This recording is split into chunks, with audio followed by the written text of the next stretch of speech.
শুনুন, আমি রবীন্দ্রনাথ ঠাকুরের মানের হানি করিনি। রবীন্দ্রনাথ ঠাকুর মুসলিম বিদ্বেষী মানুষ। মানুষ যখন বিপদে ঠাকুর তখন বিলাতে, মুসলিম যখন বিপদে ঠাকুর তখন বিলাতে। ঠাকুর বলে যে ঢাকা বিশ্ববিদ্যালয়তে কি হবে, ওরা বাংলা অক্ষর চিনে না, বেটারা বিশ্ববিদ্যালয় বানায়, ওটাকে কাবা ঘর বানাও, এটা ঠাকুরের কথা। ঠাকুর বঙ্গভঙ্গের বিরুদ্ধে 25 লাইনের কবিতা লিখেছিল। ওমা তোমার আকাশ তোমার বাতাস আমার প্রাণে বাজায় বাঁশি।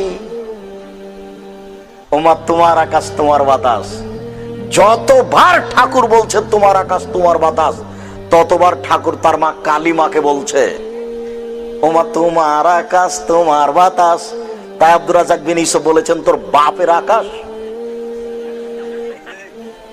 আমি ঠাকুরের মানের হানি করিনি। এদেশের ছেলে মেয়ে, এদেশের শিক্ষক বুঝুক, বিচারের মাঠে সবাইকে জবাব দিতে হবে, আমাকে দিতে হবে না। আমি প্রস্তুত আছি, এটা সেরে। 25 লাইনের কবিতা ঠাকুর লিখেছে বঙ্গভঙ্গের বিরুদ্ধে, এবং কলিকাতা প্রেস ক্লাবে বঙ্গভঙ্গের বিরুদ্ধে এই কবিতা পাঠ করেছিল সর্বপ্রথম ঠাকুর। এই রবীন্দ্রনাথ ঠাকুর মুসলিম বিদ্বেষী। রবীন্দ্রনাথ ঠাকুর বলেছিল ঢাকা বিশ্ববিদ্যালয়কে কাবা ঘর বানাও। বেটা তোমরা বাংলা অক্ষর চেনো না, বিশ্ববিদ্যালয় কি করবে?